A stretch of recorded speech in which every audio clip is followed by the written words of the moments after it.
Alors, je vais essayer de ne pas être longue et hop, je vais mettre ça pour ne pas parler trop longtemps. Peut-être que Kaylee...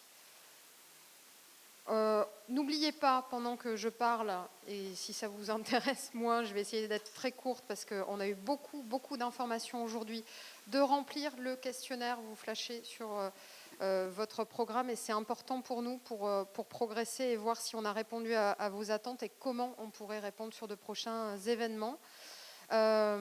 C'était pour nous un fait qu'on avait décidé avec le Haut Comité aujourd'hui, que de se réunir sur les zones de défense en multi-acteurs, en essayant de décloisonner pour traiter d'un sujet global et intégré qui est cette résilience territoriale. Pour ma part, je suis assez impressionnée de la richesse des interventions qu'on a eues. Je tenais déjà à remercier l'ensemble des intervenants qui ont consacré un temps précieux à nous partager leur expérience. Et je crois que l'amiral Mathieu nous parlait de transmission. Et c'est vrai que cette transmission et ces regards croisés, elle est fondamentale aujourd'hui. Aujourd'hui, on est à un moment particulier, peut-être un virage au niveau national et mondial. Et ces temps d'arrêt où on partage avec des disciplines et des acteurs qu'on ne connaît pas forcément par cœur, c'est important parce que ce n'est pas en accélérant qu'on évitera le mur qui est devant nous, mais c'est vraiment en prenant le temps, en s'écoutant, en prenant conscience de nos freins, de nos points faibles et de nos points forts, de nos potentiels. Je voulais dire aussi, Arnaud nous disait tout à l'heure, on va être assommé à la fin de la journée entre les menaces, les risques, etc. Mais je pense que ce qu'on a vu aussi lors des interventions, notamment d'acteurs locaux, c'est tous les potentiels qu'on a. On a les clés dans nos mains. Il suffit simplement de se dire, agissons collectivement, malgré parfois des postures différentes. Et c'est ensemble, je crois que Sandra le disait tout à l'heure dans son intervention, que nous allons y arriver. Donc merci pour la qualité des interventions et ce partage précieux, notamment du temps et du savoir. Et puis je voulais, avant d'oublier, parce que c'est important, l'amiral le sait, sur une organisation, c'est avant tout des hommes derrière. Et je voulais remercier d'une part les équipes du Haut Comité qui ont préparé brillamment cet événement, bien sûr Christian Somat qui tenait beaucoup à cet événement, mais également Kaylee Alix. C'est son dernier jour et ça c'était la mauvaise nouvelle de la journée, voilà. Mais bravo, chapeau madame pour la préparation parce que ça a été parfait, je pense, pour nous tous, à la fois organisateurs et participants. J'espère que vous avez apprécié le lieu. Donc merci également à Hugo Fiora qui n'a pas chômé, qui nous a trouvé ce lieu magnifique que je ne connaissais pas. Je n'avais jamais fait d'événement ici et je le retiens. Et puis je remercie également les équipes de l'AFP-CNT qui ont participé également à l'organisation de cet événement et qui étaient présentes toute la journée. Donc Laurence Bonhomme au fond, Lucille Morin-Saïd qui porte Préparisque et Résilience Tour avec l'IRMA à bout de bras ou à bras le corps, je ne sais pas, et Boris Callot, mon adjoint. Donc c'était important de les remercier et de remercier également le soutien du ministère sans lequel on ne pourrait pas faire tout ce qu'on fait. Je l'ai dit, on est à un virage aujourd'hui, on n'a plus le choix, c'est-à-dire que la résilience, c'est plus une option, c'est vraiment une obligation pour nous. Alors, prendre le virage, c'est pas pour prendre un chemin tranquille, on a compris que le chemin serait semé d'embûches. On va peut-être trébucher, on tombera peut-être, mais l'important c'est de pouvoir se relever et c'est tout ce qui se joue aujourd'hui.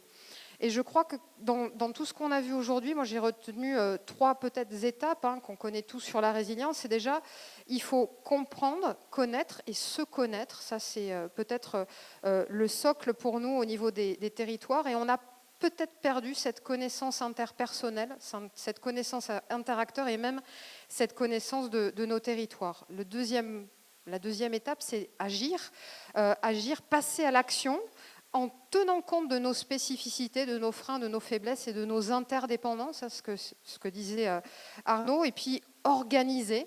Je ne sais plus qui disait, il y a plusieurs intervenants qui ont dit, et je crois vous aussi, monsieur l'amiral, vous avez dit, il faut organiser pour agir, et ça c'est important, en veillant à des démarches certes structurées, mais inclusives et qui restent suffisamment agiles pour pouvoir s'adapter.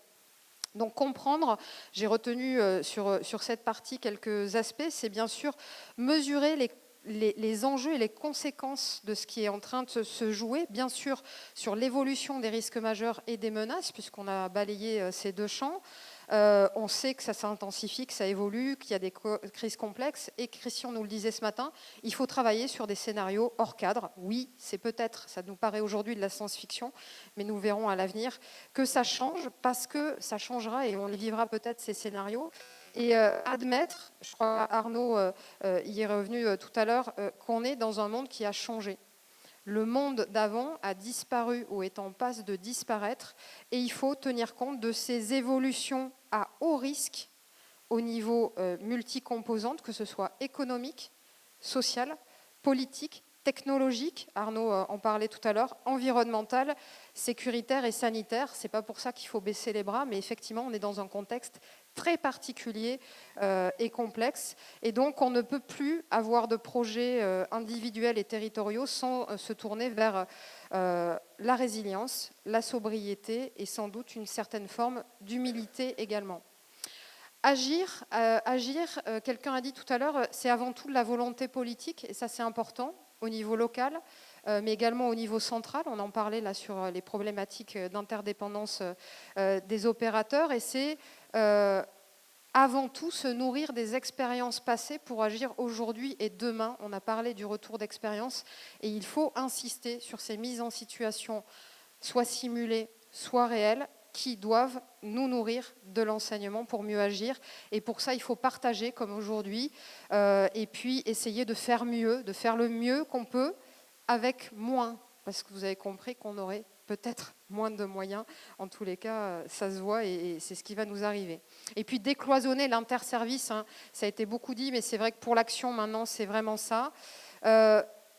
Arriver à bâtir une administration et une communauté territoriale qui soit au service de cette résilience et donc qui anticipe et qui agit collectivement et individuellement en tenant compte peut-être de composantes qu'on a un peu oubliées, la résilience alimentaire, notre résilience économique et puis les aspects sanitaires qui sont encore bien présents et qui montent. Enfin, organiser, on l'a dit, organiser c'est chaque structure, chaque entité, mais il faut vraiment veiller à ce que le citoyen individuel soit préparé et soit vraiment acteur de cette résilience, ne pas avoir peur de son action, favoriser l'engagement et cette solidarité territoriale qui de toute façon s'exprime au niveau des crises et dont on a besoin. J'en discutais avec Yannick Ferrand tout à l'heure qui revenait du Japon et qui me disait là-bas les citoyens ont un volet d'autonomie et viennent aider la collectivité à se relever et je pense que c'est vers ça qu'on va de plus en plus. Connaître, bien sûr, se connaître, les enjeux, les acteurs, se coordonner, veiller à des démarches intégrées et collégiales. Et puis, pour agir et s'organiser, c'est de la volonté politique et une prise de responsabilité en veillant à être efficace. Et on a besoin d'accompagnement, de formation et de moyens. Et je pense qu'en agissant tous ensemble, on peut aussi mutualiser nos moyens, nos expériences et nos compétences. Et je crois que c'est ce que voulait illustrer cette journée zonale. En tous les cas, en tant que co-organisatrice, je suis ravie de cet événement.